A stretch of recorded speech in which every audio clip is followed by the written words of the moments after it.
All right, ladies and gents, thanks for tuning in again this week. Last week we talked about Matthew 4 and 4, basically when he was telling the devil that we live on more than just food alone, that we actually have to stand on his word. So this week it's going to be building upon that, like a continuation of that, and we'll be looking at Matthew 4 and 10. And what it actually states is, "Go away, Satan." The scripture says, "Worship the Lord your God and serve only him." So this is all happening around the same time. The devil had tried to tempt Jesus with the food thing and wanted him to turn them stones into bread so that he can eat.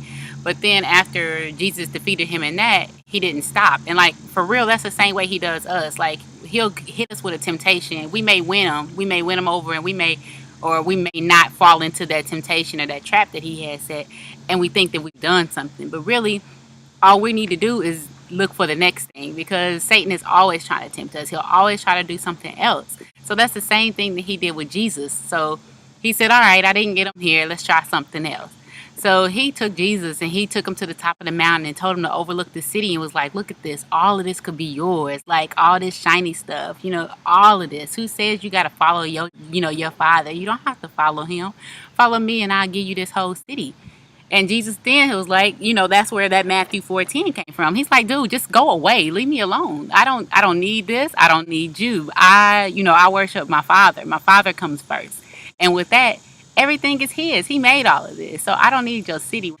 So basically, Jesus was just fed up. He's like, look, dude, I didn't had enough of you. I didn't had enough of your temptations. I'm done. And don't you see, I'm not falling for him. So he's at this point in Matthew 4 and 10. He's just like, look, go away. Get on. Like, that's what he's telling them.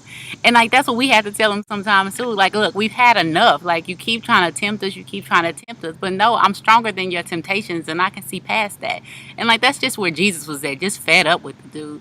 And so what he also stated is that we only worship one God. Like, I can't worship you and worship my Father. I can't worship this and worship this. Like, I can only serve one person. And that person that we're supposed to be serving is God.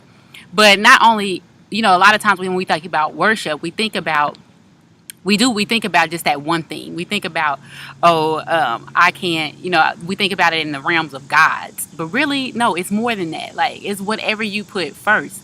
So do I put my hair before I put God? Like, am I worshiping this because I need to have, I need to do this week and I need to try this that week?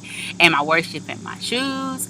Am I worshiping the fact that I love makeup? Like, what is it that you put before God?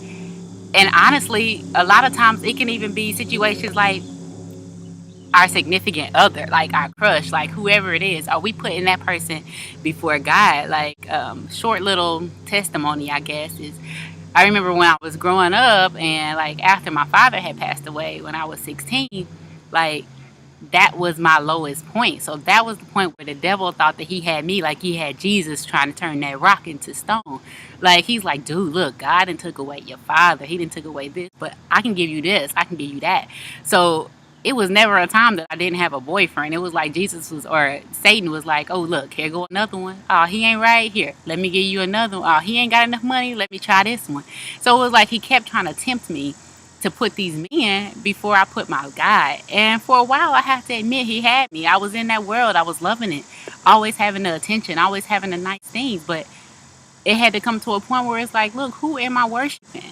And once I realized exactly who I was supposed to worship, and it wasn't these guys, it was God. And once I started praying and saying, Lord, just send me the person you want me to have. Just send me who somebody to guide me, somebody that I'm supposed to actually to be with, instead of me trying to make up everybody I'm supposed to be with. And in the end, he sent me my husband, and I am so grateful for that. But at times I still have to watch and say, okay, you're not worshiping this man, but you worshiping this God.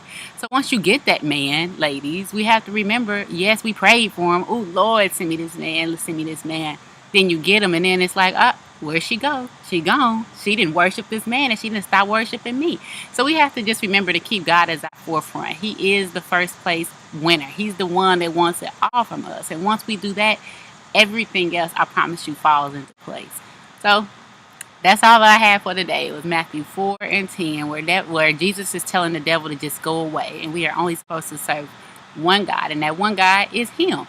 So for this week, ladies, I just wanted you to comment about, what do you put first? Is there anything that you put first before God? And if it's not, like, what has the devil tempted you to put first? One thing, just write one thing that you tend to put before God. That one thing, we'll pray about it, and that's something that we want to end up changing. That, like, you can't make a change if you're constantly in denial. So just figure out what's that one area in your life, that one aspect of your life that you feel gets the most of your attention, that takes you away from God. List that in the comments. You'll go into the contest or the giveaway for this week, and then I'll see you again next Sunday with the winners from this week, and we'll do another devotional. All right, talk to you ladies later. Bye.